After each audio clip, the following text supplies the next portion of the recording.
comprendre la grandeur, ce qu'elle est et ce qu'elle n'est pas. Qui d'entre les hommes n'a jamais un jour rêvé de devenir grand, ou soit qu'on l'appelle grand? Je pense que c'est bien de rêver de devenir grand, mais le problème est de comprendre cette grandeur, car la grandeur peut déjà être innée en nous, mais sans pour autant qu'on sache qu'on a cette grandeur en nous. C'est quoi la grandeur selon les mondes? Dans la logique humaine, la grandeur est comprise comme une accumulation et une comparaison. Tu es grand parce que quelqu'un est en dessous de toi. Toi, tu es au-dessus de lui. Tu es grand parce que quelqu'un est plus petit que toi. Tu es grand parce que tu as de l'argent. Tu es grand parce que tu as du pouvoir. Tu as de l'influence. Tu as une audience. Tu as des titres.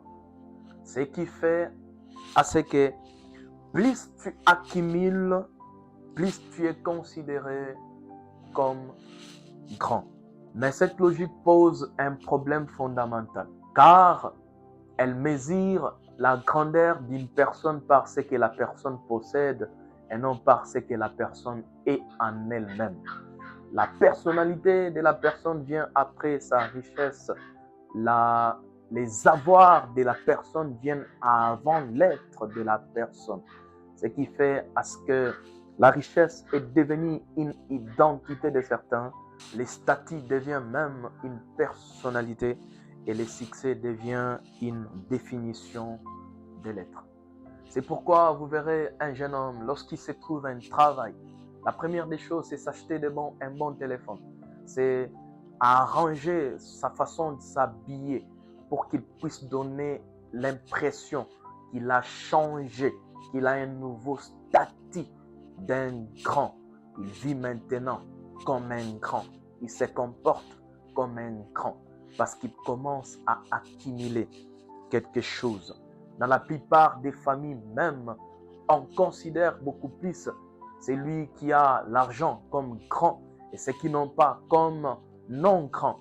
Pourquoi? Parce qu'ils définissent la grandeur par les avoirs et non les êtres des personnes. Dans certaines églises même, celui qui donne plus d'argent est plus considéré que celui qui prie beaucoup. Parce qu'on pense que celui qui donne beaucoup d'argent est plus grand que celui qui ne donne pas beaucoup d'argent.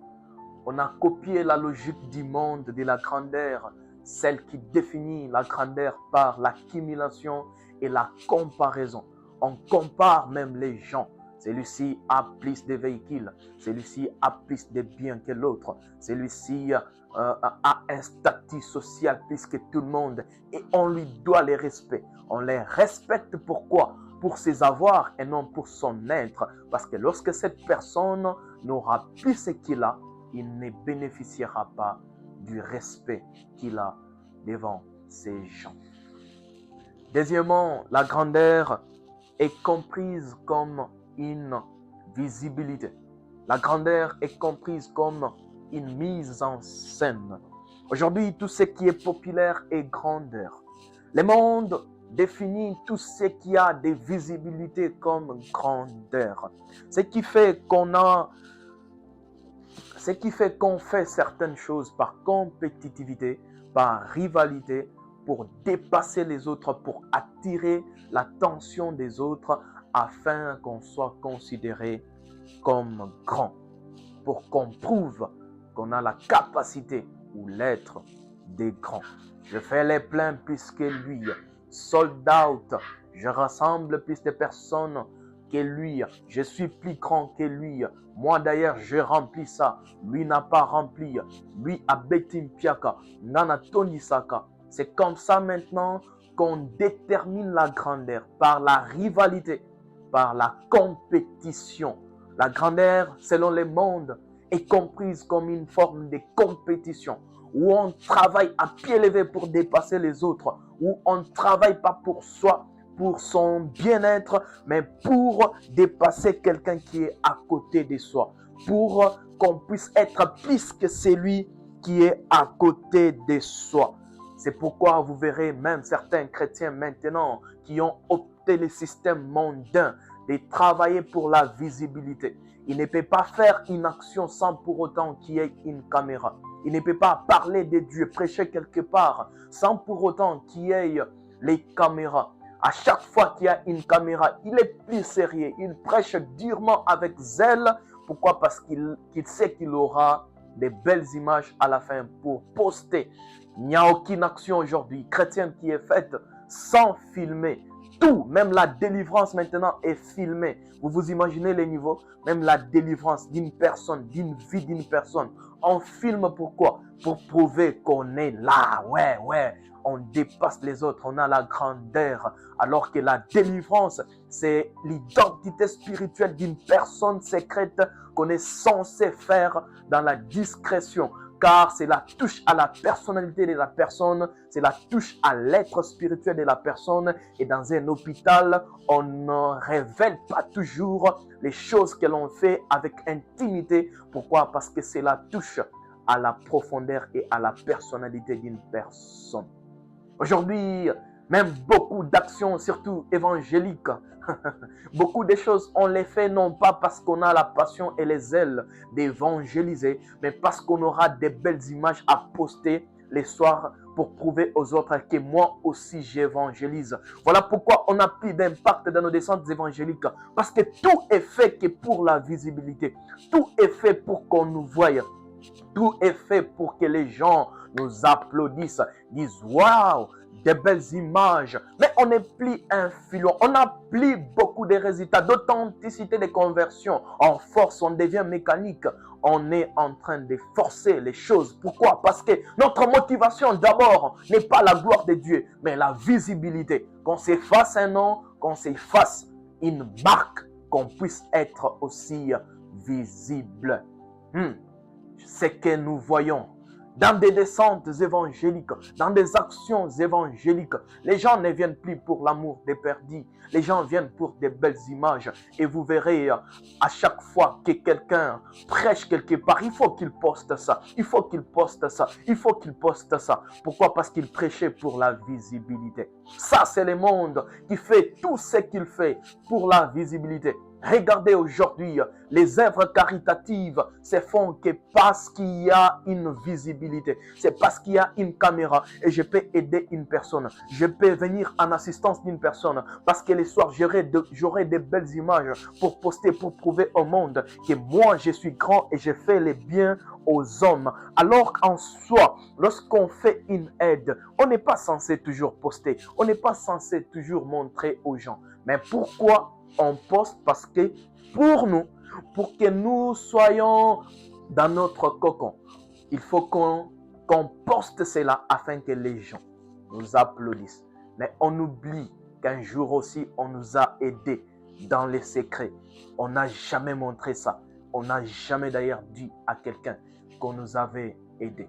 C'est le monde aujourd'hui où on vit par rivalité, compétitivité. On soutient les gens que parce qu'il y a des belles images. On fait du bien aux gens que parce qu'il y a des belles images. Mes frères et sœurs, faire les pleins n'est pas toujours synonyme d'avoir Dieu. Faire rassembler beaucoup de personnes n'est pas toujours synonyme de Dieu.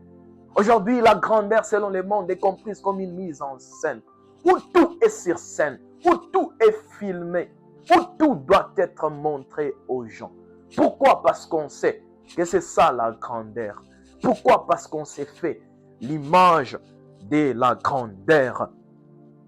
Mais c'est que nous oublions toute action qui est faite avec au préalable une motivation impure, malgré son résultat, n'aura aucune récompense au ciel. Car la Bible dit que nous passerons, ou soit nos actions, nos œuvres que nous ferions en Jésus-Christ, passeront par un jugement des faits. Les bonnes seront récompensées et les mauvaises seront consumées. Lisez 1 Corinthiens chapitre 3, les versets 11 à 15. Donc, malgré tout ce que nous faisons, Dieu ne regarde pas d'abord au résultat, mais il regarde d'abord à la motivation qui nous pousse à faire quoi que ce soit. Si ce que nous faisons, c'est pour montrer aux gens que nous aussi, on est capable de le faire, cela ne sera jamais récompensé. Pourquoi? Parce que Dieu ne récompense que quelque chose qui est fait pour sa gloire. On peut mener des actions évangéliques. On peut aider les gens, mais avec une motivation impure pour prouver aux autres que nous aidons, pour montrer aux autres que nous aussi, on a la capacité d'aider. Mais si déjà cela est la motivation, Dieu ne récompense pas cela. C'est une peine perdue.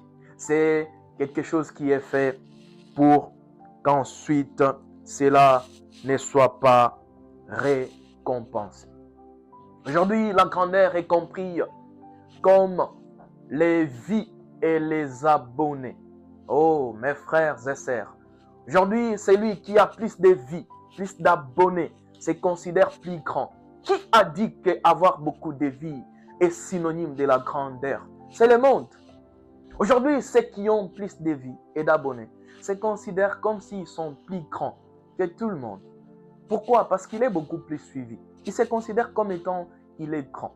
Même beaucoup de chrétiens maintenant sont tombés dans ces pièges où ils se considèrent extra parce qu'ils ont beaucoup d'abonnés. Non, beaucoup d'abonnés ne font pas assez qu'on soit grand. Voilà pourquoi les moyens qui nous poussent à avoir ces abonnés sont corrompus. Nous sommes dans tout pour avoir juste les abonnés, malgré la façon dont on se comporte. On a besoin que des abonnés. On a besoin que des vies pour qu'on se considère comme grand. Et vous verrez même les jeunes femmes, belles qu'elles sont, mais elles se déshabillent pour les réseaux sociaux. Pourquoi? Parce qu'elles veulent juste les abonnés. Lorsqu'elles seront suivies, elles vont se considérer comme étant grandes. Quelle malédiction! Où une femme, elle expose sa nudité pour les réseaux sociaux. Où une femme expose son être pour les réseaux sociaux. Toute femme qui expose sa nudité pour les réseaux sociaux est un agent du diable, comme un démon. Je répète, toi, une femme qui t'expose pour les réseaux sociaux, tu es un démon, tu es un agent du diable. Pourquoi? Parce que tu considères que ta valeur équivaut au nombre des vies, au nombre des abonnés, alors que la valeur que tu as est plus que les vies et les abonnés. Tu n'as pas la valeur parce que tu fais beaucoup de vies. Tu n'as pas la valeur parce que tu rassembles beaucoup de followers. Non, ce n'est pas ce qui fait ta valeur. Si toi, tu te considères, jeune fille, comme un objet sans valeur, tu te déshabilles pour avoir les vies et les abonnés, donc ta valeur est définie par les vies et les abonnés et non par ta personne. Tu n'as qu'à faire avec ta personne parce que ce qui importe pour toi, c'est le nombre de vies et des abonnés. Donc, tu es un objet, un sujet de moquerie, quelque chose que l'on peut jouer avec toi. Et regarde alors la conséquence dont tu es en train de succomber. Parce que personne ne peut en soi se contenter de ce qui est exposé. Personne n'achète ce qui est exposé. Tu es devenu un échantillon sans valeur, sans considération, où tout le monde te connaît. Comment tu es? Comment tu es? Comment tu es? Tu n'as plus en soi l'importance. On peut te toucher. On peut se jouer avec toi car toi-même, tu y as dilué ta valeur par rapport aux abonnés. Les vies ne déterminent pas la grandeur. Les abonnés ne déterminent pas la grandeur. Aujourd'hui, pour que tu sois plus suivi, ça ne demande pas que tu aies des stratégies extraordinaires, mais sois dans tout sauf dans les séries. On va beaucoup te suivre. C'est ça le monde des réseaux sociaux. Parce que les réseaux sociaux n'aiment pas ce qui est constructif. Ça aime toujours ce qui détruit. Ça aime toujours ce qui est dans la dépravation des mœurs. Ça aime toujours ce qui est dans une mode empire. Et là, les gens aiment. Et ceux qui suivent ça ne sont pas aussi sérieux. Pourquoi? Parce que vous n'aimez que ce qui n'est pas sérieux. Vous n'aimez que ce qui vous pousse à vous masturber. Vous n'aimez que ce qui vous pousse à pécher contre vous-même. Oh, alléluia. Mes frères et sœurs, la grandeur selon le monde souffre des maladies incurables si vous ne savez pas. À chaque fois que vous voyez quelqu'un qui veut devenir grand selon le monde, vous le voyez comme il est bien, il est posé. Mais en lui, il souffre des maladies incurables. Imaginez-vous ce qu'il souffre. Premièrement, il souffre d'une maladie d'éphémère. Elle dépend des circonstances, leur grandeur, de l'état de santé, de l'état d'économie d'un pays. Parce que ce qui te pousse à faire quoi que ce soit, à tuer les gens pour maintenir ton standing de la grandeur, un jour ça peut bousculer. L'économie d'un pays peut bousculer. Ta santé peut être touchée. Et puisque tu considérais comme la grandeur est passée, il y a une autre personne qui te dépasse. Sache que ce n'était pas Elon qui était plus grand. Hein. Dans les années, c'était Bill Gates. Dans les années, il y avait les gens qui étaient plus grands qu'eux. Aujourd'hui, il y a les autres. Ce qui fait à ce que c'est pourquoi tu es en train de concourir. Un jour, ça t'amènera une maladie. Parce que cette grandeur est éphémère.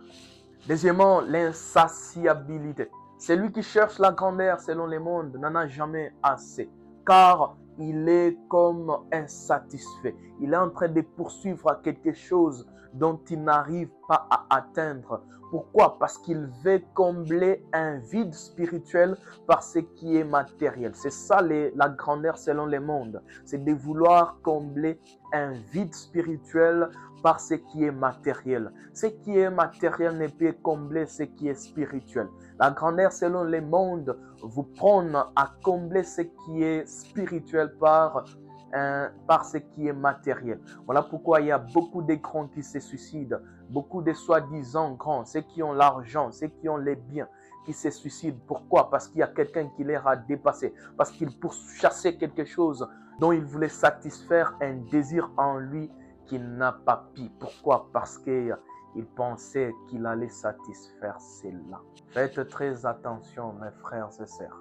On ne satisfait pas ce qui est spirituel par ce qui est physique. Non. Regardons alors ce qu'est la grandeur selon Dieu. La Bible dit dans Matthieu chapitre 18, les versets 1 à 4. En ces moments, les disciples s'approchèrent de Jésus et dirent: qui donc est le plus grand dans les royaumes des cieux? Jésus, ayant appelé un petit enfant, le plaça au milieu d'eux et dit: je vous le dis en vérité, si vous ne vous convertissez et si vous ne devenez comme les petits enfants, vous n'entrerez pas dans les royaumes des cieux. C'est pourquoi quiconque se rendra humble comme ces petits enfants sera le plus grand dans les royaumes des cieux. La grandeur selon Christ est d'abord les positionnements en Jésus-Christ, et ces positionnements se manifestent par la transformation et l'humilité. Les disciples ont voulu une hiérarchie. Ils ont voulu à ce que Christ leur dise qui est grand parmi eux. Mais Jésus ne leur a pas dit élevez-vous, il y a celui-ci, celui-ci, celui-ci. Non, il leur a dit soyez convertis. Comme pour dire quoi? Lorsque nous nous positionnons en Jésus-Christ, nous devenons grands parce que le Dieu grand vient habiter en nous. La grandeur ne dépend pas de ce que nous sommes, de ce que nous avons, de ce que nous disposons, mais la grandeur selon Dieu dépend de notre positionnement en Christ. Ainsi, lorsque nous sommes en Jésus-Christ, nous avons Jésus comme Seigneur et Sauveur et il fait de nous grands. Grands par rapport à nous-mêmes et non par rapport aux autres. Non. Une grandeur de positionnement. Puisque le Dieu très grand habite en moi, moi aussi je suis grand. Oh, celui qui a Christ est plus grand que celui qui a 1 million sans Jésus-Christ. Parce que la grandeur ne dépend pas des avoirs, la grandeur ne dépend pas de tout ce qu'on peut disposer, d'une influence qu'on peut disposer, mais la grandeur dépend du positionnement en Jésus-Christ.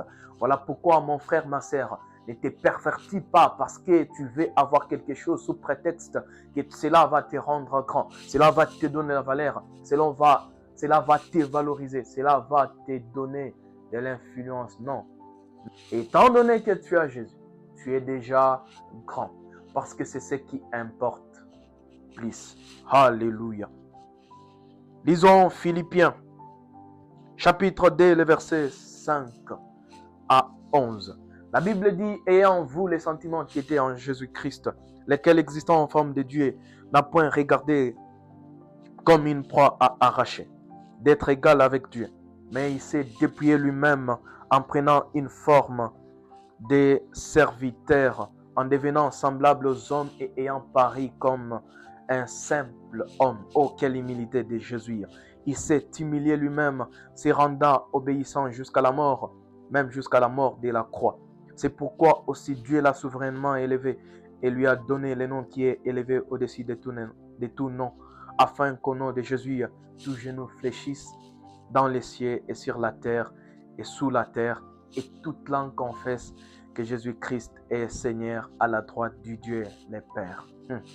Oh, quelle humilité de Jésus. Mes frères et sœurs, quel que soit ce que Dieu fera avec vous, quelle que soit l'influence que Dieu vous donnera, quelle que soit la notoriété que Dieu vous donnera dans ce monde, ne tombez jamais dans la rivalité, ne tombez jamais dans la compétition, ne tombez jamais dans la comparaison. Ne commencez jamais à mesurer votre grandeur par rapport aux autres. J'ai plus d'abonnés que lui, je suis plus suivi que lui, j'ai plus d'impact que lui, je fais plus de miracles que lui, je réunis beaucoup de gens que lui, je fais beaucoup plus de plans que lui. J'ai ceci, j'ai cela, j'ai cela. Non, cela ne détermine pas la grandeur d'une personne. Regardez Christ. Jésus est le plus grand de tous les temps. Personne ne battra son record. Jésus a vécu dans le monde, mais Christ n'a jamais été comparable à ceux de son époque. Personne ne pouvait comparer Christ avec Pilate. Personne ne pouvait comparer Jésus avec Hérode. Personne ne pouvait comparer Jésus avec Anne. Personne ne pouvait dire si on mettait Christ et Pilate sur les mêmes pieds d'égalité pour qu'on choisisse les plus grands. Pilate allait être choisi par tout le monde, même nous. Pourquoi? Parce que Jésus n'avait rien de grand qui pouvait refléter sa grandeur. Sa tunique ne reflétait pas les hommes grands. Pilate était bien habillé, avait l'apparence de la grandeur. Christ était passé inaperçu. Pourquoi? Parce que Christ a voulu nous enseigner. Premièrement, le chemin de la grandeur n'est pas monter ou s'élever sur les autres, au-dessus des autres. Mais le chemin de la grandeur, c'est descendre, c'est s'abaisser. Il était Dieu sur les mêmes pieds d'égalité avec le Père. Mais il n'a pas regardé cela comme une proie arrachée. Mais il s'est humilié, il a pris la forme d'un serviteur et il est venu dans le monde. La grandeur est dans l'humilité et non dans l'orgueil, et non dans la comparaison, et non dans la rivalité. À chaque fois que nous commençons à tomber dans la comparaison, nous commençons à chuter. Parce que Dieu résiste aux orgueilleux. Et c'est de l'orgueil de commencer à se comparer par rapport aux autres. C'est de l'orgueil de commencer à considérer les autres inférieurs que toi. C'est de l'orgueil de te considérer comme arrivé alors que tu n'es pas encore arrivé. Personne ne pouvait choisir Jésus, qu'il était grand. Personne. Et Jésus aussi allait faire ça. Il allait dire, c'est moi qui est plus grand que tous ces gens. Mais Jésus ne l'a jamais fait. Jésus n'a jamais dit qu'il était plus grand que tous ses contemporains. Jésus était plus grand. Mais pourquoi il n'avait pas dit l'humilité? Faites très attention, chers chrétiens.